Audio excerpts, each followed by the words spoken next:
Paru aux éditions ICC, la RDC, quelle issue pour l'avenir? Tel est l'intitulé de l'ouvrage rédigé par Gaëtan Boumba. Juriste de formation, est également diplômé en sciences du travail à l'Université libre de Bruxelles où il prépare une thèse de doctorat dans la même discipline. Il est l'invité de notre émission. Avec lui, on va essayer de décortiquer le grandes lignes de l'ouvrage. Monsieur Gaëtan, bonsoir et bienvenue. Merci, bonsoir. Alors, je rappelle à nos téléspectateurs que vous êtes également actuellement, vous êtes consultant et initiateur d'une plateforme politique dénommée Union des Congolais pour les changements. Avant de palper le vif même de notre débat du jour, donc parler de cet ouvrage, j'aimerais en préliminaire que vous puissiez parler à nos téléspectateurs les objectifs même de cette plateforme politique. Merci pour votre question. Donc l'Union des Congolais pour le changement, donc UCC en sigle, est une plateforme politique qui œuvre au niveau de l'étranger, plus particulièrement en Belgique, en France et en Afrique du Sud. Donc c'est avant tout un cadre de réflexion, d'échange, de débat pour la mise en œuvre d'un grand projet concernant l'avenir du Congo. Et donc nous poursuivons comme objectif de réfléchir, de travailler pour essayer de trouver des solutions relatives aux problématiques qui se posent ici au Congo. Et donc nous avons l'ambition dans les prochains jours de nous reconvertir en parti politique. Mais nous n'en sommes pas encore là. Et donc en rapport à nos discussions, à ce que nous faisons dans le cadre de cette plateforme politique, j'ai eu l'initiative, moi, d'écrire cet ouvrage donc, qui s'intitule La RDC, quelle issue pour l'avenir. Donc c'est toujours dans le cadre de nos activités, en rapport aux objectifs que nous poursuivons, qui sont ceux de travailler pour le bien de notre pays. Alors on revient, je verrai maintenant ma présenture sur cet ouvrage. Je vous pose la toute première question. Pourquoi avoir choisi cet intitulé, La RDC, quelle issue pour l'avenir? Eh bien, c'est intitulé parce que ça fait plus de 50 ans que j'ai l'impression que nous tournons un peu autour du pot. Donc nous tergiversons, nous sommes un peu dans le statu quo. La question du redressement du Congo se pose plus que jamais. C'est la raison pour laquelle je m'étais donné comme objectif, comme devoir, de réfléchir sur ces questions, sur l'avenir du Congo. C'est dans ce cadre que j'ai eu l'initiative d'écrire ce livre pour m'attaquer en quelque sorte à l'avenir de mon pays qui est le Congo.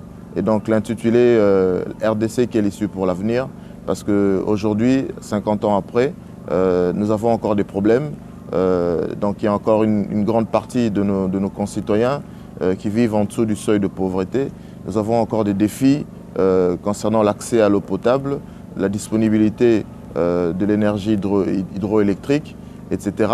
Et donc toutes ces questions complexes m'ont poussé à réfléchir sur différents domaines, sur différents sujets en rapport justement à l'avenir du Congo. Et donc ce livre, en réalité, est un recueil d'idées. C'est un guide de propositions autour justement de cet avenir dans le Congo à droit. Parce que le Congo est un grand pays immense, disposant de beaucoup de potentialités. Donc le paradoxe justement, c'est que malgré tous ces atouts, donc le pays traîne encore le pied et les populations se retrouvent encore dans des difficultés atroces. Et par rapport à tout ça, donc il y a lieu d'essayer de réfléchir, parce que ce livre est un ouvrage donc, consacré donc, à des réflexions, à des idées, à des propositions, qui sont en réalité des alternatives, des pistes à explorer pour redresser le Congo. Donc c'est une démarche humble, qui ne dispose pas d'une sorte de monopole, mais justement c'est une pierre à l'édifice. Donc le Congo, l'avenir du Congo, c'est en rapport à nos potentialités qui devront être mises en avant de manière à ce que tous les Congolais puissent trouver leur compte dans leur riche et beau pays. Alors une démarche humble, comme même vous venez de le signifier au cours de votre argumentaire, M. Mbumba, généralement la diaspora congolaise est caractérisée à travers les actions qu'elle mène à l'endroit du pouvoir en place. On les appelle entre guillemets combattants. Mais nous avons la nette impression que vous venez de créer une démarcation par rapport à cette cliché que nous avons de nos compatriotes vivant à l'extérieur. Vous avez adopté une autre démarche, celle de proposer les idées, celle de venir avec l'expertise et celle de faire parler les écrits. Alors, par rapport à cette démarche que vous avez entreprise, est-ce que pensez-vous que vous serez mieux écouté ou bien ça sera une démarche efficace qui va devoir atteindre son objectif? Bon, d'abord, je crois que je pense que c'est une démarche efficace. Pour moi, réfléchir sur les problématiques relatives à mon pays, réfléchir sur des solutions en rapport aux problèmes qui se posent dans mon pays, pour moi, personnellement, c'est une démarche citoyenne. Donc c'est un devoir citoyen que de penser, que de réfléchir, que de mettre en place des idées pour le bien de son pays. Maintenant, vous avez parlé des comportements d'une manière générale des compatriotes qui vivent à l'étranger, qui se battent ou essayent d'emprunter d'autres voies pour faire valoir leurs aspirations ou leurs idées. J'ai retenu quelque chose que vous avez dit. Vous avez dit qu'il y a des clichés. Donc en vérité, il y a beaucoup de clichés parce que si vous voulez, en Europe, tout est disparate. Donc dans le combat, comme on dit, parce que j'ai compris que vous faites allusion aux combattants, donc tout est disparate, c'est un peu composite. On trouve des personnes de différentes catégories. Il y en a qui sont formés, qui sont éduqués, il y en a d'autres peut-être moins. Et cela dit, dans le combat, ce que moi je retiens de positif, c'est que ça a créé l'émoi, ça a créé une ébullition et une sorte d'éveil de conscience. Et c'est l'aspect positif dans tout cela. Et j'aimerais aussi vous dire que dans le combat, il y a beaucoup de gens réfléchis qui sont peut-être, je dirais, pas audibles, ou on fait moins attention à eux, mais il y a des gens, croyez-moi, qui réfléchissent, qui font aussi des propositions. Donc j'en connais beaucoup au niveau de l'étranger qui travaillent dans la même direction que moi. Alors, un ouvrage volumineux qui s'étend sur 4 chapitres. Vous avez fait un constat, une analyse. Vous avez constaté que la République démocratique du Congo, un pays bourré de potentiel, potentiellement riche, mais vous avez constaté qu'il y avait un contraste, s'il faut parler le paradoxe. En dépit de toutes ces potentialités, sa population vivait dans la précarité. Vous avez constaté la précarité du point de vue politique, culturel, socio-économique et j'en passe. Alors pour y remédier, vous avez insisté sur la recréation de l'être congolais, que l'homme congolais soit remodelé pour pouvoir transformer, qu'il soit à mesure de transformer son environnement. Comment y parvenir? D'accord. J'aimerais juste apporter un petit rectificatif par rapport au livre. Il n'y a pas 4 chapitres, il y a 4 chapitres préliminaires et il y a 4 grandes parties. Voilà. Pour répondre directement à votre question, je crois que le développement ou l'essor d'un pays dépend de ce que les habitants de ce pays sont en mesure d'apporter à leur propre pays. Et donc, dans mon livre, j'ai essayé de faire d'abord un diagnostic de la situation politique, socio-économique et culturelle. Donc je me suis rendu compte qu'il y a une précarité, comme vous l'avez dit. Donc je le souligne d'ailleurs avec insistance. Mais comment faire pour y remédier? Et donc moi j'insiste sur la réinvention de l'être congolais. C'est-à-dire, nous devons revoir en nous ce qui n'a pas été. Parce que je crois que depuis plus de 50 ans, nous avions commis beaucoup d'erreurs. Ça veut dire que nous avons géré notre pays un peu comme une boutique du coin. Et nous avons reproduit systématiquement des mauvais comportements qui nous ont coûté des décennies de régression ou de statu quo ou de tergiversation. Chacun pourrait conclure comme il entend. Mais cela dit, aujourd'hui, je pense que ces questions sont indispensables. Donc nous devons réfléchir sur nous, sur nos comportements, sur ce que nous sommes en mesure d'apporter à notre nation.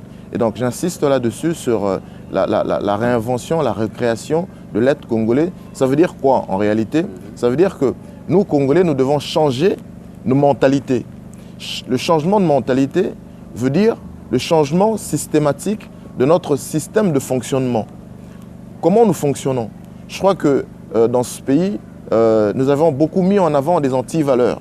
Donc je cite le clientélisme, le népotisme, la corruption, l'enrichissement individuel, la quête des intérêts individuels, etc. La liste n'est pas exhaustive, mais j'aimerais insister là-dessus et souligner cela en gras. Nous avons confondu les valeurs et les anti-valeurs. Et donc, nous avions empêché le redressement et l'essor de ce pays parce que nous avions été éparpillés, chacun a poursuivi ses propres intérêts et on a sacrifié l'intérêt général. Donc on a sacrifié les valeurs. Nous avions sacrifié le peuple. Le peuple n'a plus été la préoccupation des acteurs politiques. Cela dit, pour l'avenir du Congo, nous devions changer ce système de fonctionnement qui est devenu en réalité un mode de gestion, un mode de gouvernance et un mode de fonctionnement de toute une nation. Alors aujourd'hui, nous disons qu'il faut qu'on milite davantage dans cette optique de changement de système de fonctionnement. Nous devons travailler d'arrache-pied sur les valeurs républicaines et les valeurs humaines. Ces valeurs doivent revenir au centre parce que nous ne pouvons pas redresser ce pays si nous continuons à reproduire les mêmes comportements parce que finalement les mêmes causes vont reproduire les mêmes effets. Alors justement, nous poursuivons toujours dans le même ordre d'idées. Par où commencer? Est-ce que devrions-nous modifier notre système éducatif ou bien il faut mener des vastes campagnes au sein de nos églises, d'autres structures sociales, j'en passe, ou bien carrément il faut mettre sur pied, au niveau du sommet, une idéologie, une idée maîtresse dans laquelle chacun viendra à puiser, comme ce fut le cas en Chine avec la révolution culturelle initiée par Mao. Aujourd'hui, je crois que c'est le point de la détonation même du développement chinois. Je crois que dans tout cela, l'éducation a un rôle majeur. Mais l'éducation, pas seulement en tant que moyen d'acquisition des connaissances scientifiques, techniques, professionnelles ou l'instruction, mais surtout l'éducation citoyenne. Je crois que tous les Congolais sont concernés. Et en premier lieu, l'élite dirigeante et puis les masses populaires. Parce que l'exemple doit d'abord venir de cette élite. Et donc, cette élite doit d'abord être exemplaire et sévère envers elle-même. Et je crois que nous devons commencer d'abord par travailler sur ces questions dans le cadre d'un effort national pour notre relèvement. Et les campagnes de sensibilisation sont indispensables. Les campagnes de sensibilisation, de vulgarisation, donc utiliser l'audiovisuel, tous les endroits de reproduction de l'image, utiliser les leaders d'opinion, les églises et même vous les journalistes pour prendre le relais de l'État de manière à marteler là-dessus sur la nécessité de travailler sur les valeurs républicaines. Intégrer ça dans l'enseignement primaire, secondaire et universitaire, de manière à ce que dans toutes les étapes de la vie du citoyen, que ces images reviennent sur les valeurs. Qu'est-ce que nous entendons par valeur? Mais c'est l'honnêteté, c'est l'intégrité, c'est le respect des biens publics, c'est la quête de l'intérêt général, c'est le patriotisme, c'est l'amour de la nation. Parce que ce qui nous a empêchés d'avancer longtemps, c'est ce manque de valeurs. Parce que nous avions préféré militer plus sur des anti-valeurs plutôt que sur des valeurs. Et donc aujourd'hui, nous devons mettre sur pied des véritables campagnes de sensibilisation dans le cadre d'un effort national orchestré par l'État, de manière à ce que ces images, ces messages se reproduisent partout, que tous les Congolais puissent intégrer dans leur psychique ces messages. Bien entendu, on ne peut pas recourir à ces campagnes de sensibilisation, qui est une forme d'éducation de masse populaire, sans recourir à côté à une vraie justice.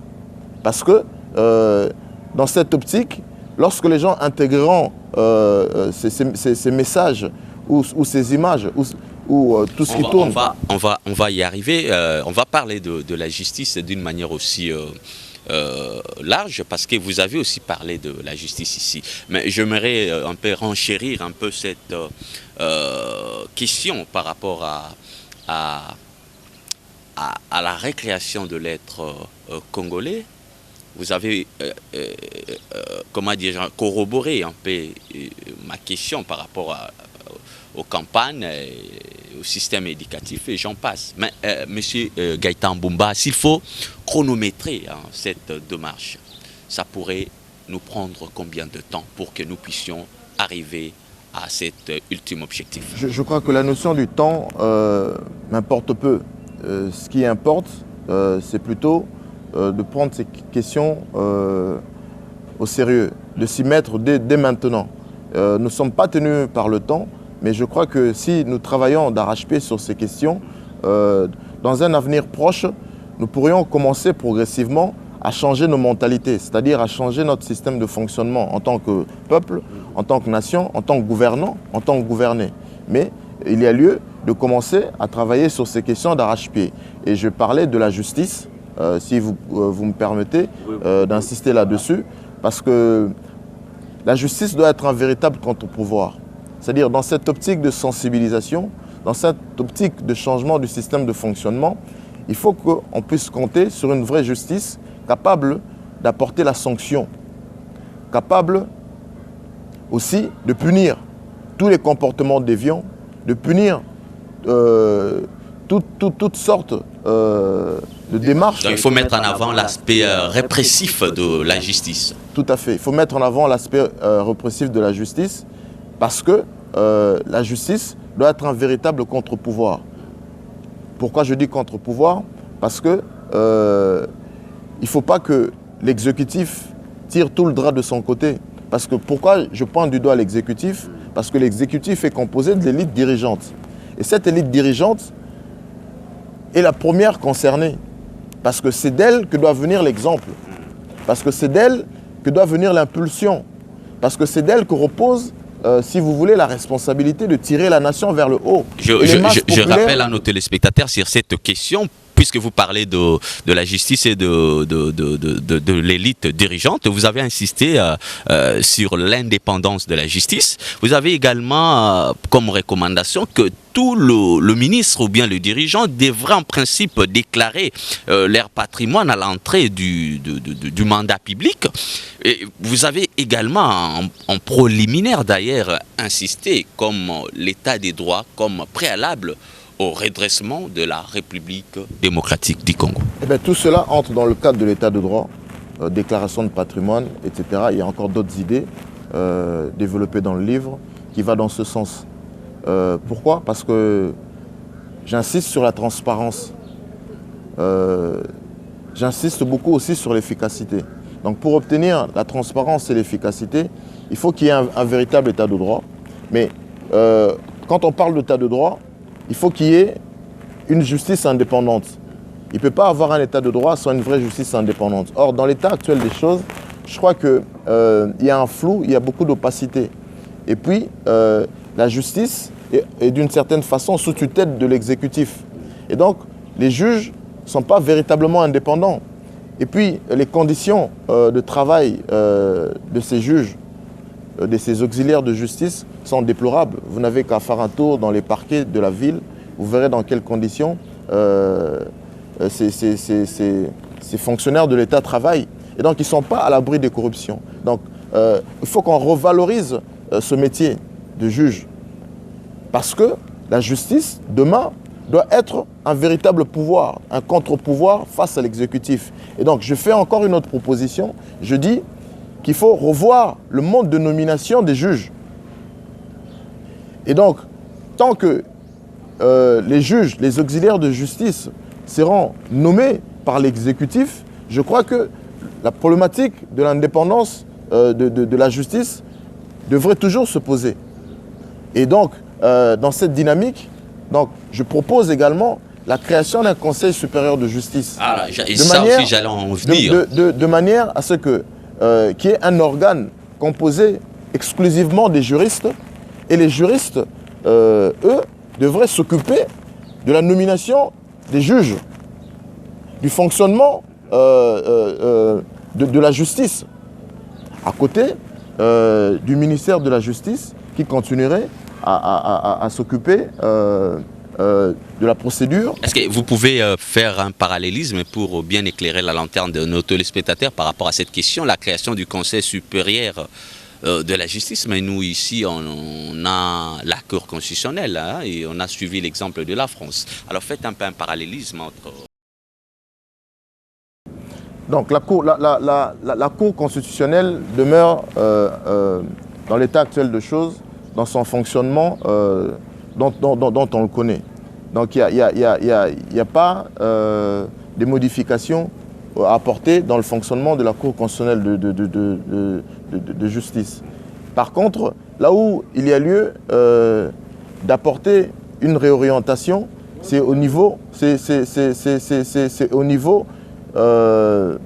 disais, du mode de nomination des juges. Et pour cela, j'ai proposé donc la création de ce Conseil supérieur de justice pour s'occuper essentiellement de la nomination des juges. Parce que tant que les juges seraient, la justice serait sous tutelle de l'exécutif, il n'y aurait pas d'indépendance des juges. Donc, pour pallier à cette difficulté, il faut que les juristes puissent se retrouver dans une institution de manière à s'occuper essentiellement du fonctionnement de cette justice et surtout de la nomination des juges.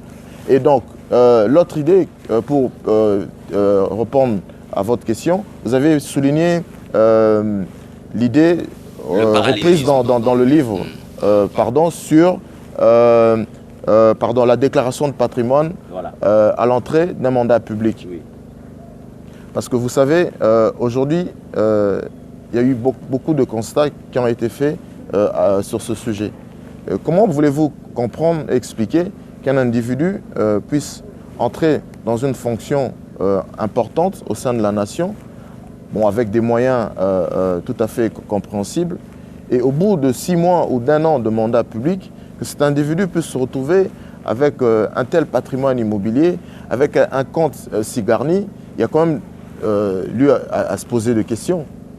Et pour pallier à cette difficulté, pour l'avenir du Congo, il faut qu'à l'entrée, à l'exercice d'un mandat public, il faut que chaque individu puisse déclarer son patrimoine de manière à ce qu'à la fin du mandat, on puisse faire une balance entre ce qui a été accumulé et ce que l'individu disposait au départ.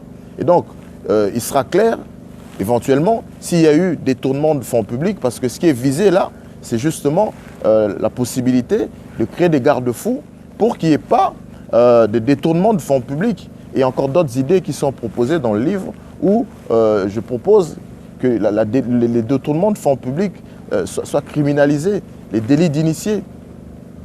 Autant sur nos monnaies, il est stipulé noir sur blanc que la contrefaçon est punie de servitude pénale. Mais parce que le détournement de fonds publics est aussi grave, doit être puni aussi de servitude pénale. Vous avez parlé derrière de la lutte contre la criminalisation Vous avez parlé de la délinquance financière.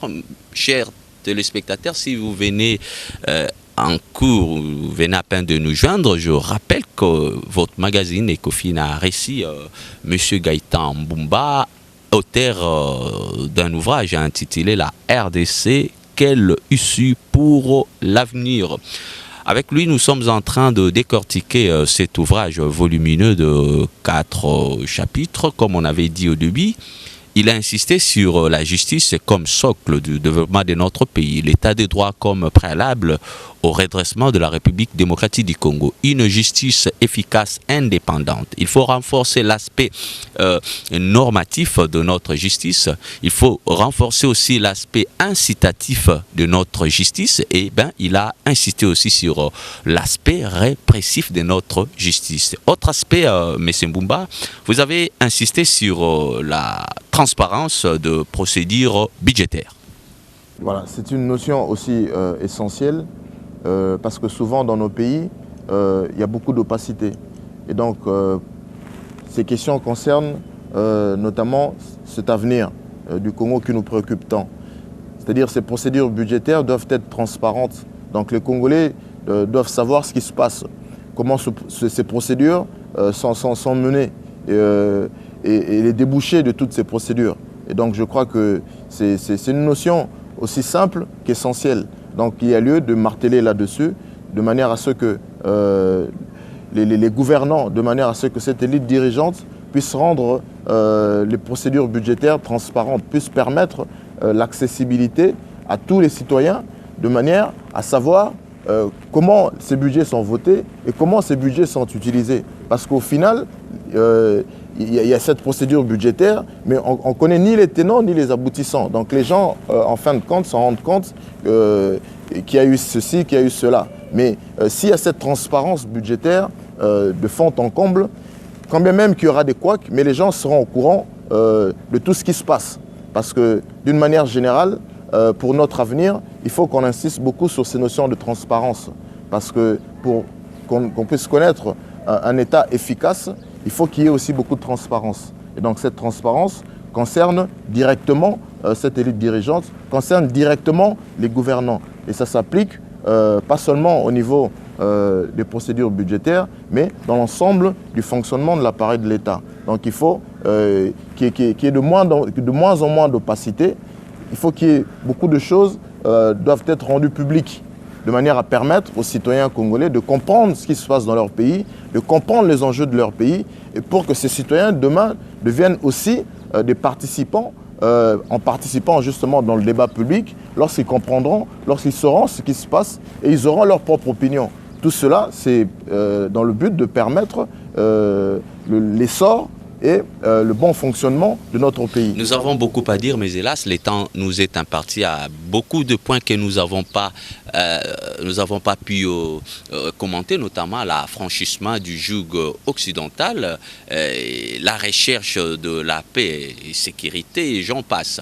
Chers téléspectateurs, vous savez qu'il faut militer contre la corruption, puisque vous le savez, le coulage de recettes publiques, selon certaines enquêtes, fait échapper à l'État congolais plus de 15 milliards de dollars.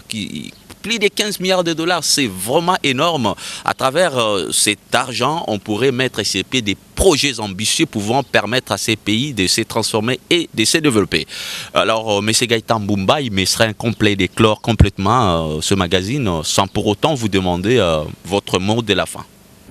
Mais mon mot de la fin est un appel à l'élite dirigeante de manière particulière et aux Congolais d'une manière générale, à la responsabilité, au sérieux et surtout à la réflexion profonde sur notre avenir. Donc nous arrivons à une étape charnière entre la renaissance et le chaos, entre le réveil et l'endormissement définitif. Je crois que c'est une période de transition qui devrait nous mener, nous acheminer en des jours meilleurs. Mais pour cela, nous devons être vigilants, nous devons être clairvoyants, nous devrions continuer à travailler d'arrache-pied sur les valeurs. Nous devons poursuivre la quête des valeurs. Nous devons mettre au milieu du village, justement, les valeurs républicaines et humaines, parce que nous ne pouvons pas redresser ce pays si chacun se préoccupe de ses intérêts, de ses positionnements.